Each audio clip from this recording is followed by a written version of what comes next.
যে ও বাবা আমার একজন মেয়ে আছে, প্রথমত হলো অন্ধ। প্রথমত কি? অন্ধ, চোখে দেখে না। আপনার ছেলে, আপনি কি অন্ধ মেয়ের সাথে বিয়ে দেবেন? যারা বলেন দেবেন? এরপরে দ্বিতীয় অপশন বলতেছে যে বধির, কানে শোনে না, চোখে দেখে না, হাতগুলো লুলা, পা গুলো লুলা। এইবার যেহেতু আব্দুল কাদের জিলানী রাহমাতুল্লাহি আলাইহি অন্যায় করেছেন, ফল খেয়েছেন, মালিক মাফ না করলে তো আর উপায় নাই। সুতরাং যে শর্তই দেখ না কেন, যেইটা বলুক না কেন, মেনে নেওয়ার দায়িত্বই হলো ইমানদারের। ঠিক কিনা বলেন?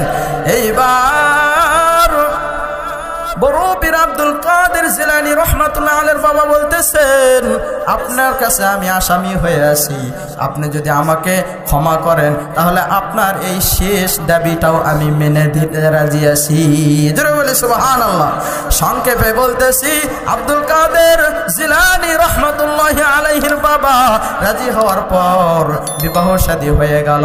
এইবার বাসর ঘরে গিয়ে দেখেন এত সুন্দর, চোখটাও অন্ধ নয়, কানেও কম শোনে না, হাতগুলো লুলা নাই, পাগুলো লুলা নাই, এত সুন্দর একটা মেয়ে আব্দুল কাদের জিলানী।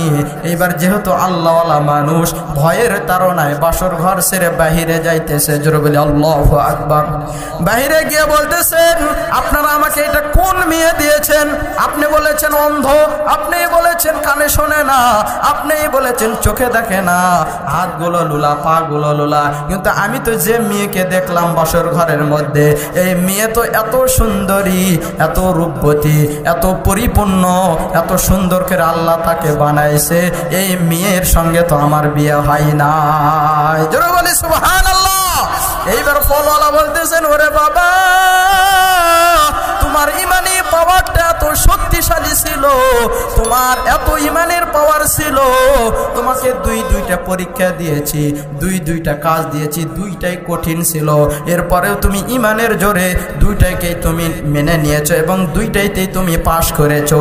যার ফলে তোমার ইমান পরীক্ষা করার কারণে, পরীক্ষা করার জন্য তোমাকে বলেছি আমার মেয়ে অন্ধ, এই জন্য বলেছি আমার মেয়ে দুনিয়াতে কোনোদিন বেগানা পুরুষকে দেখে না। জোরে বলি সুবহানাল্লাহ। আমার মেয়ে কোনোদিন বেগানার কথা কানের মধ্য দিয়ে শুনে নাই, এই জন্য বলেছি আমার মেয়ের দুইটা কান হলো কি অন্ধ। কি কান অন্ধ হয়? কান অন্ধ হয় নাকি ঠসা? তা বলতেছেন অন্ধ। যাই হোক, শেষ করে দেব, সংক্ষেপ শেষ। যেহেতু আমার সম্মুখে আমার শ্রদ্ধাভাজন প্রিয় ব্যক্তিত্ব, প্রিয় মেহমান চলে এসেছেন, এটা বেয়াদবি, ঠিক কেনা বলেন? এখনই আমি শেষ করে দেব। এইবার হাত লুলে এই জন্য বলেছি আমার মেয়ে কোনোদিন অন্যায়ভাবে কারো কোনো কিছু খাই নাই, নেই নাই। জোরে বলি সুবহানাল্লাহ।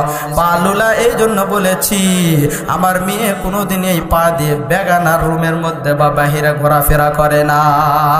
জোরে বলি সুবহানাল্লাহ।